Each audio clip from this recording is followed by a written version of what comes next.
This is a production of PBS Charlotte. The following episode of Charlotte, a City of International Success, is brought to you by Central Piedmont Community College and viewers like you. Thank you. Hello, I'm Dr. Maha Gingrich. Coming up next on Charlotte, a City of International Success, I will interview Satoshi Watanabe. And he's from Wells Fargo and Company. And we're going to talk about international business and what is needed to develop international strategies. Stay with us.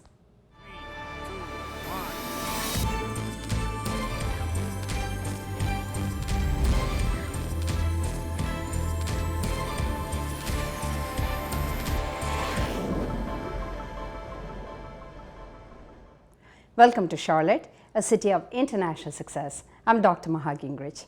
Today our guest is Mr. Satoshi Watanabe, and he is the Senior Vice President at Wells Fargo and Company. Mr. Satoshi, welcome to our show. Thank you very much, Maha. And I know you got much longer title than that. Uh-huh. So tell me about it. Is it International Strategic Initiatives? Yes, I'm head of International Strategic Initiatives. Head of the International Strategic Initiatives. Yes. Okay, I look forward to talking to you more about that because I think it's a great topic to talk about, especially nowadays. And so originally you're from Japan. Yes. What part of Japan were you born? I was born in Sapporo, a city in the northern part of Japan. But I grew up in Tokyo because my family moved to Tokyo when I was 1. When you were 1? Yes. Now, did your father and mother, did they live in the town you were born in, Sapporo? Yes. They are originally from that town. And, What did your father do? My father at that time worked for a mining company, and he was in the HR department. But he kind of joined at a little bit wrong time because source of energy was shifting from coal to oil, and so his company was struggling, and that was one of the reasons why he wanted to find a different kind of environment in Tokyo. Now tell me a little bit about Tokyo, because we all know it as a beautiful cosmopolitan city. It is a big city, Yeah. and as many people may have seen in the video footage, a lot of people and a packed train. When I was going to high school, I basically have to push into the train in order to find a space in the train. So it is a quite different environment, especially compared to Charlotte, where I have hassle-free and driving to work, driving. Yeah. It is a quite different life. Is there a special reason other than that industry changing, the mining industry changing, that your father has moved to Tokyo? Yes, he had a desire to leave Sapporo but he couldn't do it when he was entering university. He suffered some sickness when he was young, and my grandparents thought this is a good idea. So he was basically pursuing his own dream to go to Tokyo. And also he thought that Tokyo provides better environment for me from schooling and all those kind of things. And so, and plus, he thought that probably without moving and finding a job, he ended up working for an American company in Tokyo. But it wasn't, probably he thought it's going to be quite difficult for him to continue to feed me. So that's the reason. Now you have one sibling, right? That's right. So in Japan now, the American company, because I thought that usually in Japan, when you get a job, it's like a lifetime kind of a job, right? Yeah, that's right. So was the mining job that he had, was it like a lifetime job, or it both were? Yes, actually it was life. Typically Japanese, you're right. It is quite unusual move for him. And the mining company at that time was, when he joined out of college, was one of reputable companies. Wow. It was quite thriving. He thought he got a good job, and he expected to work until retirement. But things change, and so he had to find a different job. And so then he also had a desire to leave Sapporo as well. And so in that sense, he was quite a risk taker in that sense. And, wow, he that was, is a big risk. Yes, it is. Yeah, trying to go. And it is unusual anything when I think about my life. And I also made a similar decision in my life. So I probably inherited some of his pioneer spirit. Yeah, you followed his footsteps. Yeah, exactly. So you finish your education. Is it like high school, like 12 years, or how does it work? Is yes, it like 12 years? 12 education? years before you enter university, yes. Then do you go to college after that? Yep. What did you do?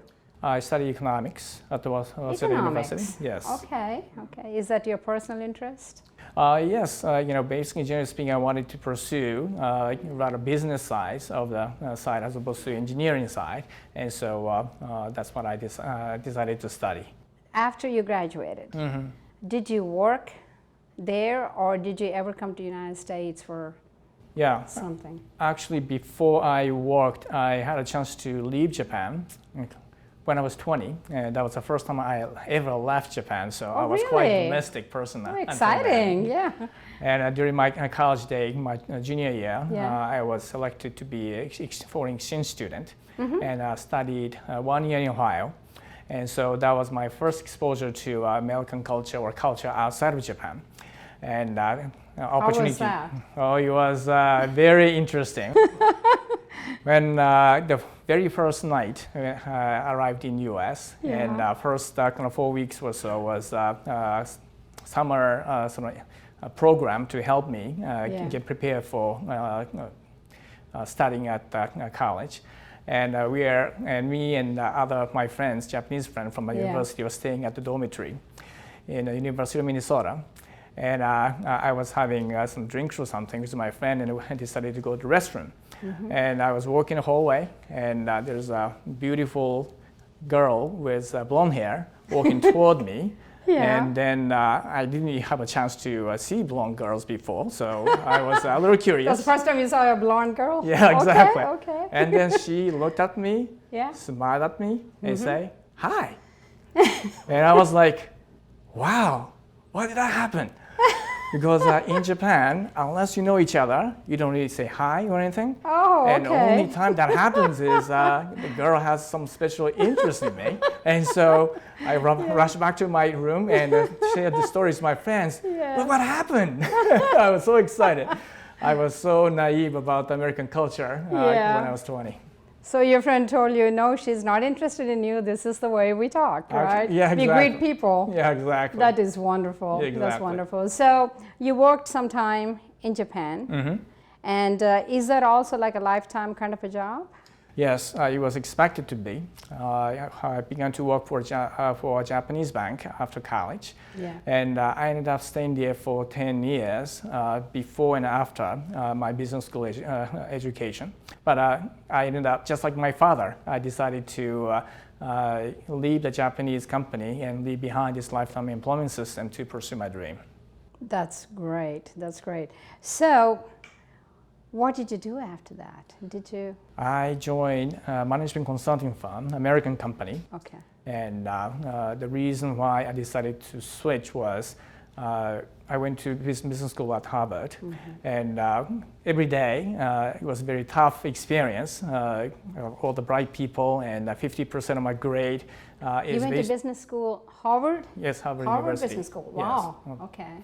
And I don't know why I was able to get in, but somehow I got in. But it was a fantastic experience. 50% of our grade were based on the class participation, and 50% was based on exam.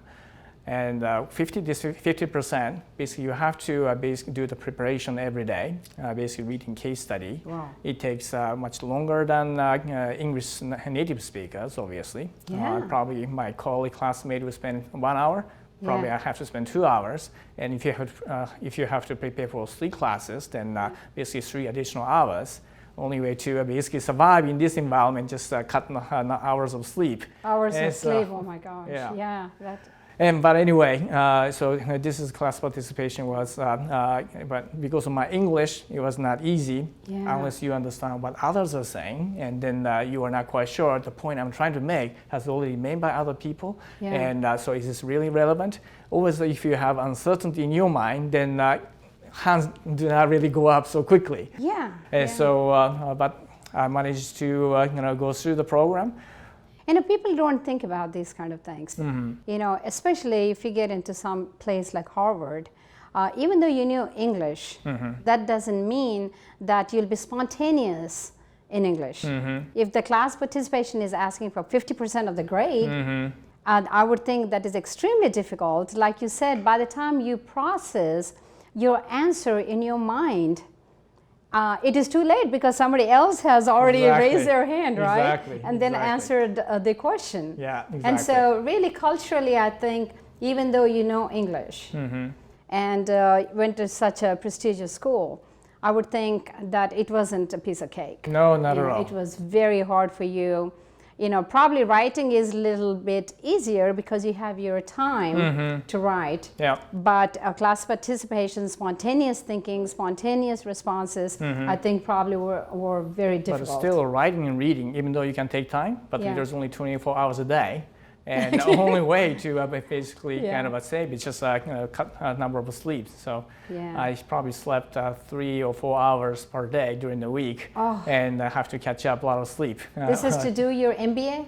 That's right, MBA. Wow, wonderful. So did you go back to Tokyo? That's after that. And so you asked me a question about how did I end up in the management consulting area, and this is actually Harvard was during my days at Harvard, every class is about, so if you're CEO, what would you do? So based on a case study. And so thinking that kind of question really fascinated me. Very, very interesting. Even though difficult, it was very interesting. And I wanted to continue this path of thinking about the right answer. And management consulting is one of the areas where you can continue to challenge yourself to find the right answer for, not for yourself, but for a CEO and a senior management. And so that's why I decided to join one of the top management consulting companies in Tokyo. Now, the job that you had for a lifetime, did you ever leave that job or what happened? Basically, I decided to leave after 10 years. And to join a different country, and so and the American company doesn't really have a lifetime employment system, and basically it's up or out. So unless you succeed and get promoted, then you'll be asked to leave. So it was a really big decision for me because I already had 2 children at that time. And you already have 2 children, so yes, of course. Okay, so I'm going to rewind you a little bit here then. That's right. You obviously met your wife. Yes. And before the show when we were talking, you said here how you met your wife and how you ended up proposing. Yes. So in a little snapshot, can you give me what happened there? Yes. I met my wife when I was working for a Japanese bank, and she was in a division right next to me. And first year, she refused to go out with me. But after 1 year or so, unfortunately, she was hospitalized one day because she was working so many hours. I went to her hospital every day with flowers and gifts. And after she was released from the hospital, and then I asked her, we need to celebrate. Do you want to go out for dinner? And finally, she said yes. And that's how our relationship started. Successful hospital story. And then another hospital story is that 1 year after we began to date, and I injured my knee, and this time it was me who got hospitalized to receive surgery. And she came over with flowers and fruits, and she took good care of me. And that was the time when I realized she has to be my lifetime partner, and I proposed, and then we got engaged right after I got released from the hospital. What's your wife's name? Miyako. Miyako. Wonderful. Well, congratulations. So that's how you got married? Yes. Oh, great hospital story. Love story there in the hospital itself. Yes. Did you move to where? From Tokyo? To Tokyo, to Toronto as a Toronto, Canada. Still part of this American management consulting company, and to its Toronto office. So experience there was quite, almost as hard or even more challenging than my Harvard days. Yeah. Because when you think about it, management consulting, you basically need to, oral communication is so Yeah. critical, and my English was still not perfect. And so I almost thought about kind of going back to Japan because it was very, very difficult. But thanks to my lovely wife who helped me to make a tough decision. She always encouraged me in this kind of difficult time. Even when I was thinking about leaving the Japanese bank to say goodbye to Japanese life in time system, she said, "You can do it. Just be confident, believe in yourself, and then take a tougher road." And so I decided to stay in Toronto, and I'm so glad I did. Wonderful. So, always I ask this $1,000,000 question. Yes. How did you end up in Charlotte? Yes. I was, when I was in Toronto, working for a management consulting firm, there was a project for Wachovia in 2004 and 2005, and then began to travel to Charlotte quite regularly. And then I found the city quite useful. I think really nice city to raise my children. Wow. And at that time, my children were basically already teenagers, and I realized that after in 4 to 5 years, they'll be going to university. They'll be leaving home.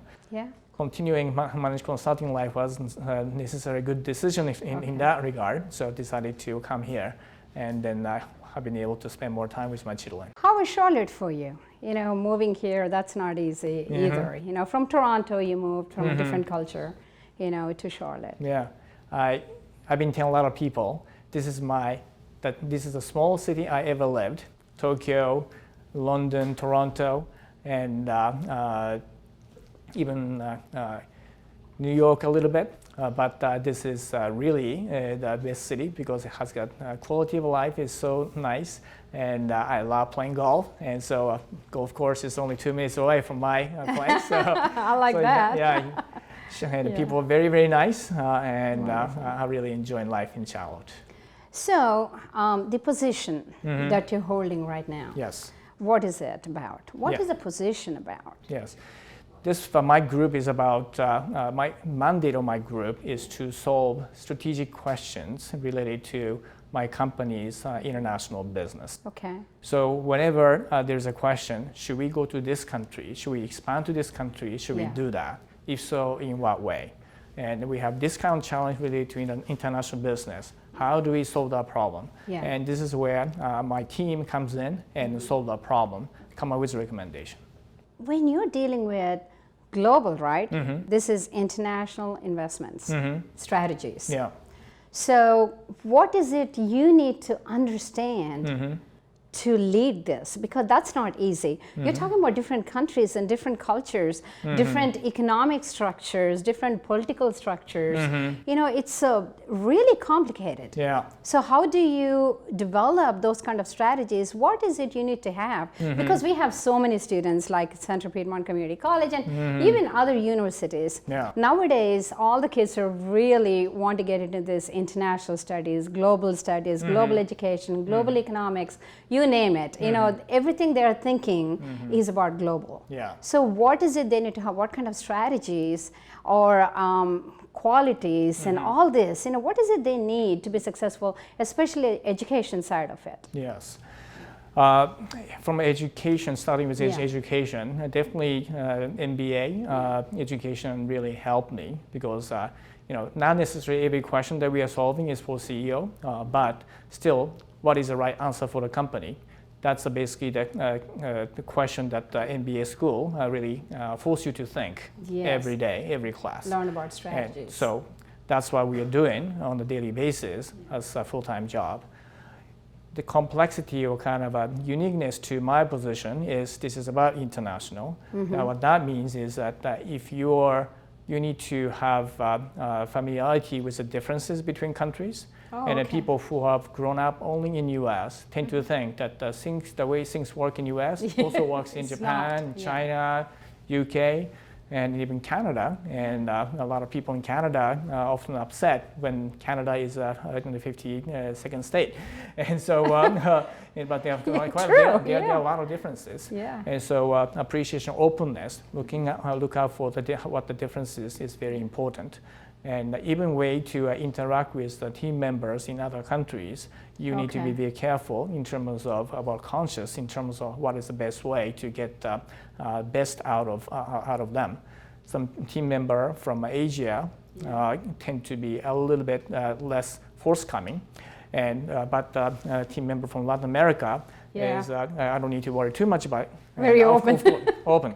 And again, but still there are a lot of individual differences, so we cannot really definitely kind of group them and then assume if that's the way it's going to work for Asian team member or Latin American team members. But at least if you know the pattern. Don't generalize the cultures because it depends on who you're dealing with. Exactly. Okay. Exactly. But if you know the pattern, then your antenna goes up higher. Then you can be much more conscious and sensitive.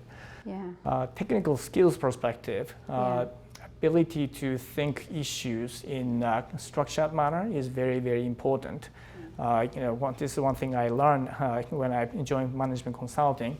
A lot of issues, problems, statements can be, every different places, but some are more the root cause and some are much big higher level problem. And how do we can structure those kind of things is a kind of starting point to find the right solution because you want to get to the bottom of the issues and root cause. And then the ability to analyze that is very, very important. Oral communication skills is important. Oral and written communication skill, obviously, is very important. Now, when you say oral communications, do they also need to know languages? Different languages is a plus.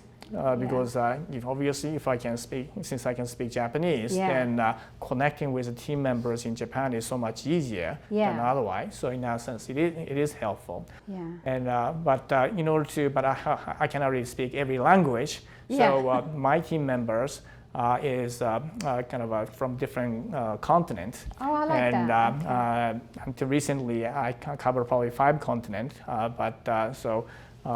Europe, Latin, South America, Asia, and so until then, recently I had a team member from Africa as well. So definitely having a different background helps me do my job.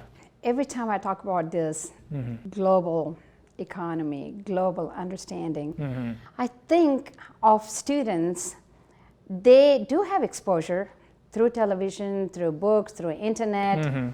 But also, most of the news that they hear, at least younger generation, they hear the news through social media.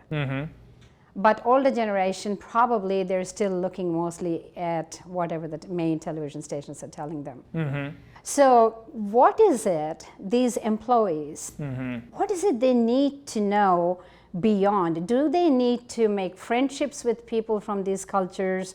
Or do they need to go beyond this just regular news to really understand not only the cultures, but political situations as well as economy? How do they study that? I mean, how do they understand and study? How do you do that? Yeah. What do you do? It's a good point. If you can basically understand the differences in various countries through media, those kind of things, and then everyone can basically do the job. Right. And so and that's why I have a team member based in Hong Kong and London, because through the dialogue and the people information that you cannot really see in a public domain is can allow you to make a differentiation and get the nuance. And so basically I expect them to be talking to the people inside the company and also outside the company. And then only when they're able to find information that is not necessarily available, and that basically gives you a chance to have competitive advantage. What about students? What qualities and personality do they need to have to be successful in a position like yours? Intellectual curiosity is one. Important. Just understanding differences between countries takes a lot of effort. And also we need to learn so many businesses. So my responsibility cuts across enterprise-wide, so many different lines of business. And simply understanding different lines of business requires a lot of effort. So intellectual curiosity is important. Good interpersonal personal skills. People learn by talking to a lot of people. And we Which also, reminds me, Yes. sorry to cut you off, Uh-huh. you are the chair of International House, right, in the community? Yes. Yes. Is that what people like that need to do? What is International House, real quick? Yes, it is a nonprofit organization Okay. who is aiming to create a Charlotte Okay. that welcomes and embraces the world. So promoting international diversity is basically what the International House is doing. Yeah. And based on my background, and this is a really perfect nonprofit organization, Yeah. and so I really enjoy supporting this organization. So really, students should also be involved in the community like you are to really have a deeper understanding, I would think, right? Yeah, yeah, am I going in the right direction there? Yeah, definitely. If I think we need everyone's help, and Yeah. actually, position like ourselves definitely need to have a very conscious mind in international diversity. And if you think that everyone is the same, then you're not going to be able to do the job. And nonprofit organization like that definitely allows you to think and learn about the differences around the world. So I think that's going to be helpful. So they also get to meet people. They also get to meet people from different countries. Yes. Understand their situation, maybe get first-hand information on economics, politics, cultures, language, maybe some kind of language understanding. That's right. Right? All those programs are there. Yeah. There's legal services for people coming from different countries. And so I think that will be a fantastic opportunity for young people to come and volunteer. Well, Satoshi, you've been a great asset in the community. You not only do a wonderful, exciting job here, but at the same time, you also do a lot of community service and get involved to understand and help international organizations that are here. So it was a pleasure talking to you, and thank you for being on our show. Oh, thank you very much, Maha. Pleasure And thank talking you to for watching Charlotte, a city of international success. Please join us again next time, right here on WTVI PBS Charlotte.